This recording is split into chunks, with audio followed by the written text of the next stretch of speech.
So for this next one with physics, we have to find out the mass of this sun, which is the sun that's being orbited by this new planet that's been discovered, the ultra-hot Neptune, and then compare the mass of this sun to the mass of our own sun. So, first thing I did was write down all the data that I needed. We're going to be using this equation right here, Kepler's third. And so the first thing I needed to do was to calculate the mass of our own sun, which I did by using Kepler's, doing, this is the distance of Mercury to the sun, and this is the radius of Mercury, so it has to be the distance.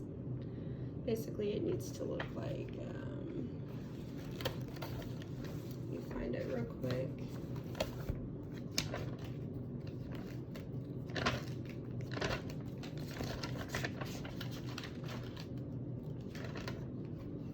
Like this. So basically this is that radius distance. And so this was that R value that I was looking for. T, or time, that it takes in one orbit is 88 days. And going through that equation, this is the value I got. So now, what we needed to figure out was the mass of the other sun. And to do that, I did pretty much the same thing. Using information in the article, I found out the radius, and I also found out the distance of the planet to the sun. And so I found out that our R value was about 3 million kilometers.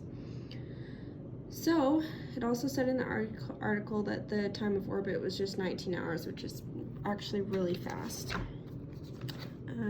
Now going back to what my calculations, use Kepler's third. And what I did was plug in all those values. So we have those 19 hours. This is constant value pi. This is our constant value g, and we're solving for this mass. And then here's our r cubed. So I basically just solved that algebraically and found that the mass of the sun that it's being orbited by the new planet is 4.5 times 10 to the 28th. And if we compare that with the size of our own sun, we see that our own sun is bigger by quite a lot. And that's my answer.